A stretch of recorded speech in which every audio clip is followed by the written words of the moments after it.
Savais-tu que Taylor Swift était pro-Trump? Fake news. Fake news. Fake news. La désinformation. Parce qu'on est au Québec ici, puis il faut parler français. La désinfo, c'est quelque chose de vraiment sournois, qui s'infiltre un peu partout puis qui regarde tout pogner en feu.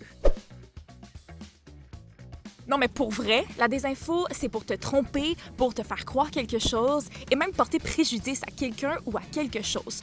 On la voit beaucoup quand on parle de politique, de changement climatique et même du pape. Oui, du pape. Je sais pas si tu te rappelles de cette photo-là qui avait fait le tour des réseaux sociaux. Ouais, j'aimerais vraiment ça, t'annoncer que le pape est aussi cool que ça, mais malheureusement, c'est une image qui a été générée par l'intelligence artificielle. Mais des fois, c'est vraiment plus sérieux que ça et la désinformation, ça peut vraiment porter préjudice à un groupe en particulier. Te rappelles-tu quand Donald Trump a dit en plein débat présidentiel à propos des immigrants haïtiens: In Springfield, they're eating the dogs. The people that came in, they're eating the cats. Eat the cat. Eat the cat. They're eating the dogs. They're eating the cats. Eat the cat. Eat the cat. They're eating the cats. They're eating... Bon, c'est assez le niaisage. Le vrai danger avec des propos comme ça, c'est que ça peut se propager vraiment vite dans les réseaux sociaux et ça peut rapidement devenir problématique. Ça peut renforcer des préjugés et entraîner la discrimination de certains groupes en particulier au sein de la société, comme dans le cas qu'on vient de voir. Il y a aussi des cas où ça peut porter atteinte à la réputation de quelqu'un.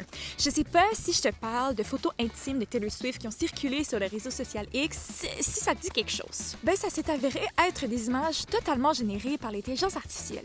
Mais imagine le malaise. Du jour au lendemain, il y a des photos de toi dans des positions assez intimes, merci, qui circulent comme ça sans que tu le veuilles et sans que tu le saches. On veut pas ça.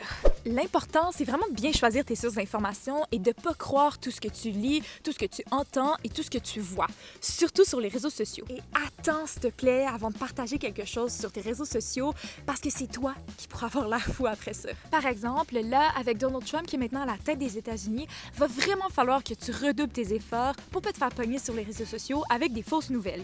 Il y a toutes sortes de choses qui circulent en ce moment, des vidéos, des textes, des sons, name it. C'est super important de faire tes recherches de ton côté et de pas juste te fier à ce qu'on te présente. Je le sais, là, ça prend vraiment plus de temps que de juste regarder la vidéo TikTok que tu as devant toi ou de lire le post Facebook, mais c'est vraiment important et tu vas te sentir bien plus cool de pouvoir debunk des fake news devant tes amis.